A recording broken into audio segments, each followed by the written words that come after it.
மருத்துவராவது உங்கள் லட்சியமா? தமிழகம் மற்றும் புதுச்சேரியில் கடந்த 8 வருடங்களாக தலைசிறந்த நிறுவனமாக திகழ்ந்து வரும் ஸ்பெக்ட்ரா அகாடமியில் நீட் ரிப்பீட்டர் பேட்ச் 2025-26 ஆண்டிற்கான அட்மிஷன் நடைபெறுகிறது. தொகுதியிலே ஸ்டாலின் முன்னெடுப்புல பெறப்பட்ட 4,57,645 மனுக்களுக்கு தீர்வு காண உங்கள் தொகுதியில் முதலமைச்சர் என்ற தனித்துறையை உருவாக்கி 100 நாட்கள்ல தீர்வு காண உத்தரவிட்டேன். 100வது நாள்ல கோட்டையில் ஒரு பெரிய நிகழ்ச்சி நடத்தணும். 32,000 பேருக்கு பட்டா, 30,000 பேருக்கு ஓய்வூதியம், 10,000 பேருக்கு தொகுப்பு வீடுகள். அந்த மனுக்களை மையமாக வச்சு 544 கோடி ரூபாய் மதிப்புல 20,000 வளர்ச்சி பணிகளை திட்டமிட்டோம். இதனால மக்கள் நம்பிக்கையோடு மனுக்களை கொடுக்க தொடங்கினாங்க. அந்த மனுக்களை முறையாக பரிசீலிக்க முதல்வரின் முகவரி தனித்துறையை உருவாக்கி எல்லா மனுக்களுக்கும் 30 நாட்களுக்குள்ள தீர்வு காணப்படணும்னு உத்தரவிட்டேன். அடுத்து மக்களுடன் முதல்வர் திட்டத்தின் கீழ் அவங்க பகுதிகளிலேயே சிறப்பு முகாம்களை நடத்தணும். 2024 அந்த ஆண்டுல சென்னையில் இருக்கக்கூடிய கோட்டுப்புறத்தில் முதலமைச்சரின் உதவி மையம் தொடங்கணும். இதுல 200 பேர் வேலை பார்த்துக்கிட்டு இருக்கிறாங்க. ஒவ்வொரு மனு மீது நடவடிக்கப்பட்ட நடவடிக்கை என்ன என்பதை அவங்க கண்காணிக்கிறாங்க. இது எல்லாத்தையும் செய்திகள் மூலமா ஆவணப்படுத்தி மக்களுக்கான உங்களிடத்தில் சேர்த்து வெளிப்படைத்தன்மையாக செயல்படுகிறோம். ஆனால் இதெல்லாம் எதிர்க்கட்சி தலைவராக இருக்கக்கூடிய அவருக்கு தெரியல. இதுல அந்த பெட்டிகளுடைய சாவி தொலைஞ்சிருச்சா அப்படின்னு கேட்கிறாரு. சரி, அவர் நினைப்பு பூராமே பெட்டியில தான் இருக்கு. நியூஸ் பேப்பரே படிக்காத எதிர்கட்சி தலைவர்களுக்கு நான் ஒன்று சொல்றேன். கடந்த 13ஆம் தேதி தினமலர் பத்திரிக்கை, அதுல ஒரு நியூஸ எடுத்துக்காட்டா நான் சொல்றேன். அதோட தலைப்பு என்ன தெரியுமா? தினமலர் என்பது எந்த பத்திரிகை உங்களுக்கு தெரியும்? அந்த பத்திரிகையில் வந்த செய்தி. அதுல தலைப்பு என்ன தெரியுமா? முதல்வரிடம் மனு அளித்த 30வது நிமிஷத்துல ஆக்ஷன். இதுதான் தலைப்பு. அந்த செய்தியை சுருக்கம் நான் சொல்றேன். கடந்த 11ஆம் தேதி மேட்டூர் அணையை திறந்து வைக்க நான் சேலம் போயிருந்தப்போ யாழ் மொழி என்ற 9ஆம் வகுப்பு மாணவி, அதேபோல் அனிருத்தன் என்ற 6ஆம் வகுப்பு மாணவன் என்னை சந்திச்சு தங்களுடைய பள்ளிக்கு, தாங்கள் படித்துக் கொண்டிருக்கக்கூடிய இந்த பள்ளிக்கு சுற்றுச்சுவர் கழிப்பறை கேட்டு மனு கொடுத்தாங்க. அதுக்கு பிறகு நடந்ததை பத்தி தினமலர் என்ன எழுதியிருக்காங்கன்னா, இரவு 8 மணிக்கு அந்த மாணவர்களை பார்த்ததும் வாகனத்தை நிறுத்திய முதல்வர் அவர்கள் அவர்களிடமிருந்து அந்த மனுக்களை பெற்றுக்கொண்டு நடவடிக்கை எடுப்பதாக உறுதி அளித்து அவரது கன்னத்தை தட்டி வாழ்த்து தெரிவித்து சென்றார். இரவு 8:30 மணி முதல் 11:30 மணி வரை மாவட்ட முதன்மை கல்வி அலுவலகம், சேலம் பொதுப்பணித்துறை, பிடிஓ அலுவலகம் ஆகியவற்றிலிருந்து தலைமை ஆசிரியரிடம் பல்வேறு விவரங்களை, ஆவணங்களை பெற்றனர். மறுநாள் காலை 7 மணிக்கு நங்கவழி ஒன்றிய பொறியாளர் வள்ளி தலைமையிலான குழுவினர் அந்த பள்ளிகளை ஆய்வு செஞ்சு சுற்றுச்சுவர் கழிப்பறை கட்டுவதற்கான மதிப்பீட தயாரித்தனர். ஊரக வளர்ச்சி வாயிலாக சுற்றுச்சுவர் கழிப்பறை கட்டித்தர நடவடிக்கை எடுக்கப்பட்டுள்ளது. முதலமைச்சரிடம் மனு கொடுத்த சிறிது நேரத்தில் அதிகாரிகள் நடவடிக்கை எடுத்ததால் பள்ளி மாணவர்கள், ஆசிரியர்கள் மகிழ்ச்சி அடைந்தனர். முதலிடம் மனு கொடுத்த மாணவ மாணவரை பாராட்டினார்கள் என்று தினமலர் செய்தி வெளியிட்டிருக்கு. இதுதான் திராவிட மாடல் ஆட்சியுடைய செயல்பாட்டுக்கு எடுத்துக்காட்டு. இந்த வேகத்தை இன்னும் அதிகரிக்க மிக முக்கியமான ஒரு அறிவிப்பை இங்கு நான் வெளியிட விரும்புகிறேன். மக்களான உங்களுடைய குறைகளை தீர்க்க உங்கள் பகுதியிலேயே ஜூலை 15 தொடங்கி தமிழ்நாடு முழுக்க உங்களுடன் ஸ்டாலின் முகாம்கள் நடத்தப்படும்.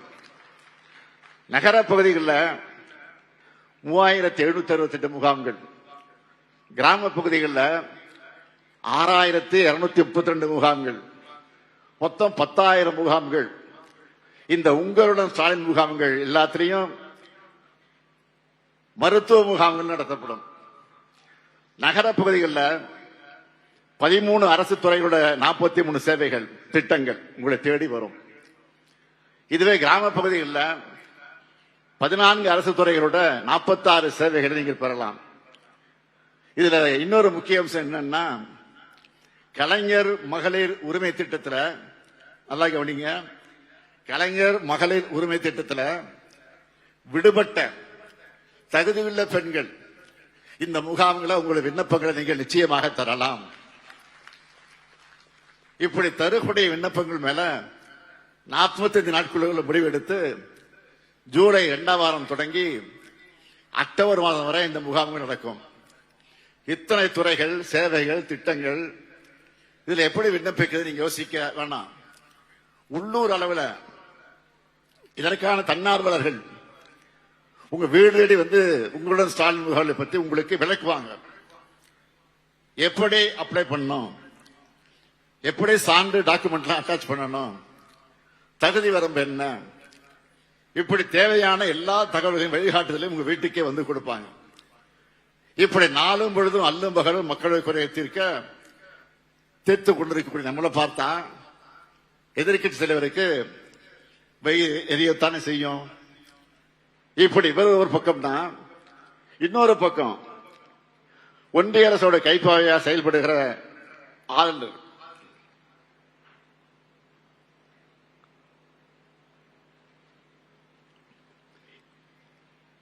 ஒரு பக்கத்தில் இதுவரை அவர் பண்ணதெல்லாம் உங்களுக்கு தெரியும். இப்ப லேட்டஸ்டா ஒண்ணு சொல்றேன். இந்த தஞ்சை மாவட்டத்தில் ஒரு புதிய பல்கலைக்கழகம் அமைக்க அறிவிப்பு செஞ்சோம். அதன் பிறகு நானே தயங்கினாலும் அந்த பல்கலைக்கழகத்துக்கு கலைஞர் பெயர் தான் வைக்கப்படணும் அப்படின்னு சட்டமன்றத்தில் இதை திமுக கட்சி உறுப்பினர் மட்டும் இல்லை, எல்லா கட்சியும் கட்சி வேறுபாடு இல்லாம எல்லோரும் இடத்துல வற்புறுத்தினாங்க. அதற்கு பிறகுதான் பல்கலைக்கழகம் அமைக்கிறதுக்கான சட்ட வரைவை எல்லோருடைய ஒப்புதலோடு ஒருமனதாக சட்டமன்றத்தில் நிறைவேற்றி கவர்னருக்கு அனுப்பி வச்சோம். ஆனா தஞ்சை மாவட்ட மாணவர்கள் உயர்கல்விக்கான அந்த சட்டத்துக்கு ஆளுநர் அவர்கள் இந்த தேதி வரையில ஒப்புதல் தரலாம். நாம அனுப்பிச்ச உடனே அவர் ஒப்புதல் தந்திருந்தா இன்னைக்கு இந்த நிகழ்ச்சியில அழிக்க நாட்டி இருக்கலாம். எப்போ அனுப்பிச்சது, எப்போ சட்டமன்றத்தை நிறைவேற்றினது? கடந்த மே 2 அன்று அனுப்பிச்சு வச்சோம். 40 நாளுக்கு மேல ஆச்சு, இன்னும் அனுமதி தரல. உச்ச நீதிமன்ற தீர்ப்புக்கு பிறகாவது அவர் மாறி இருப்பார் நினைச்சோம், அவரா இன்னும் மாறல. கலைஞர் பல்கலைக்கழக மசோதா தொடர்பா பல முறை நாம நினைவூட்டணும். நம்முடைய மாண்புமிகு உயர்கல்வித்துறை அமைச்சரையும் ஆளுநரை போய் பாருங்க அப்படின்னு நான் சொல்லி, ஆனா உயர்கல்வித்துறை அமைச்சரை சந்திக்க நேரம் தர இன்னும் இழுத்தடி துடிக்கிறார். இன்னும் நேரம் கொடுக்கல. தெரியும் நேரம் கொடுத்தா இதை கேட்பாங்கன்னு, அதுக்கு பயந்துட்டு சந்திக்க மறுக்கிறார். ஆக ஒட்டுமொத்த தமிழ்நாட்டு மக்களும் கேட்கிற ஒரே கேள்வி என்னன்னு கேட்டீங்கன்னா, ஒரு ஆளுநருக்கு இதை விட வேற என்ன முக்கியமான வேலை இருக்க முடியும்? இப்படி ஆளுநர் ஒரு பக்கம் என்றால், ஒன்றிய அரசு இன்னொரு பக்கம் நிதி ஒதுக்காம உபத்திரம் பண்றாங்க. அதையெல்லாம் சமாளிச்சு நாம எவ்வளவோ திட்டங்களை, பல சாதனைகளை பண்ணிக்கிட்டு தான் இருக்கிறோம். என்னுடைய 50 ஆண்டுகால அரசியல் வாழ்க்கையில நான் பார்க்காத தடையோ எதிர்கொள்ளாத நெருக்கடியோ இல்லை. மிசாவையே பார்த்தவன் இந்த ஸ்டாலின். அரசியல் நெருக்கடிகளையும் எல்லா எதிரிகளையும் அவர்களோட சதித்திட்டங்களையும் எதிர்த்து போராடியவன். அதையெல்லாம் முறியடிச்சு தான் இன்றைக்கு உங்களுடைய அன்போடு, உங்களுடைய ஆதரவோடு நான் இன்றைக்கு முதலமைச்சராக வந்து உட்கார்ந்து இருக்கிறேன். எல்லா வகையான எதிர்ப்புகளை தாண்டித்தான் இன்றைக்கு உங்களுக்கு முன்னாலே நின்று கொண்டிருக்கிறேன். எதிர்கட்சிகள் அவதூறாக இருந்தாலும், அவர் சொல்லக்கூடிய அவதூறாக இருந்தாலும், ஒன்றிய அரசினுடைய ஓரவஞ்சனையாக இருந்தாலும், ஆளுநருடைய அடாவடியாக இருந்தாலும் அனைத்தையும் தாண்டி நினைச்சத செஞ்சு முடிக்கிற துணிவும் கொள்கை உறுதியும் மக்களான உங்களுடைய ஆதரவு எனக்கு இருக்கிறது. அந்த ஆதரவை நீங்கள் எப்போதும் தர வேண்டும். இன்றைக்கு கும்பகோணத்தில் அமைவிருக்கக்கூடிய நம்முடைய தலைவர் கலைஞர் அவருடைய பேரால் அமைவிருக்கக்கூடிய பல்கலைக்கழகத்திற்கு இதுவரை ஆளுநர் அனுமதி தரவில்லை. பொறுத்திருப்போம், பொறுத்தது போதும் என்று பொங்கி எழுந்தால் அதற்கு பிறகு ஆளுநருக்கு பணிய வேண்டிய ஒரு கட்டாயத்தை ஏற்படுத்துவோம் என்பதை இந்த நேரத்தில் உறுதியாக எடுத்து சொல்லி இந்த இணைய நிகழ்ச்சியில உங்களை எல்லாம் சந்திக்கிற நல்ல வாய்ப்பை பெற்றமைக்கு மீண்டும் என்னுடைய நன்றியை தெரிவித்து எப்பொழுதும் நீங்கள் தொடர்ந்து நல்ல ஆதரவை தர வேண்டும் என்று கேட்டு விடைபெறுகிறேன். நன்றி, வணக்கம்.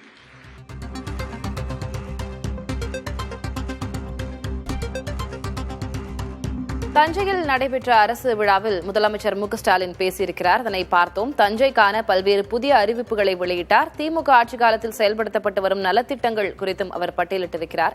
மக்கள் அளிக்கும் ஒவ்வொரு மனு மீதும் நடவடிக்கை எடுக்கப்பட்டு வருகிறது. திமுக அரசு மிகவும் வெளிப்படைத் தன்மையுடன் இருக்கிறது. இது தெரியாமல் எதிர்க்கட்சித் தலைவர் அரைவேக்காட்டுத்தனமாக அறிக்கை வெளியிடுகிறார் என்று எதிர்க்கட்சித் தலைவரை சாடியிருக்கிறார். ஆளுநர் மீதான விமர்சனங்களையும் முன்வைத்திருக்கிறார். விவரங்களை பின்வரும் செய்திகளில் பார்க்கலாம்.